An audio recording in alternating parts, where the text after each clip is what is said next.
ఒక ఊరిలో రవి అనే ఒక ధనవంతుడు ఉండేవాడు. అతను చాలా అందంగా ఉంటాడు. అతనికి లక్ష్మి అనే ఒక ఆవిడతో పెళ్లి జరుగుతుంది. లక్ష్మి చాలా మంచి మనసున్న అమ్మాయి, కానీ అందంగా ఉండదు.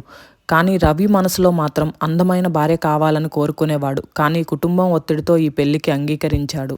ఎన్ని రోజులు గడిచినా రవి లక్ష్మిని సరిగ్గా పట్టించుకునేవాడు కాదు. ఊరిలో ఉన్న ఇతర అందమైన స్త్రీలను చూసి తన భార్య అందంగా లేనందుకు నిరాశ చెందుతూ ఉండేవాడు.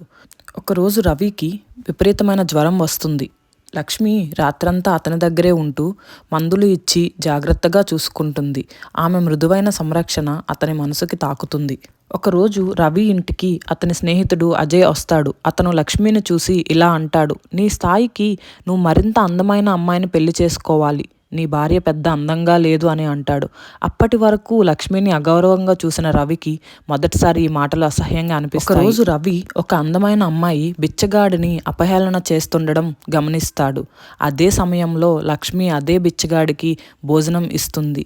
అప్పుడు రవి నిజమైన అందం మనసులోనే ఉంటుందని గ్రహిస్తాడు. ఆ రోజు రాత్రి రవి లక్ష్మి చేతులు పట్టుకొని, నన్ను క్షమించు, నిజమైన అందం నీ మనసులో ఉంది, నేను ఇప్పటి వరకు నిన్ను గుర్తించలేకపోయాను అని చెబుతాడు.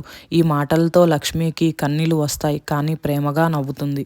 ఆ రోజు నుంచి రవి లక్ష్మిని గౌరవంగా చూసుకుంటాడు. ఆమె మంచితనాన్ని, నిజమైన ప్రేమను అర్థం చేసుకొని జీవితంలో అందం కంటే మంచి గుణాలే ముఖ్యమని గ్రహిస్తాడు. ఈ వీడియో గనుక మీకు నచ్చినట్టయితే please do like, share and subscribe to my YouTube channel.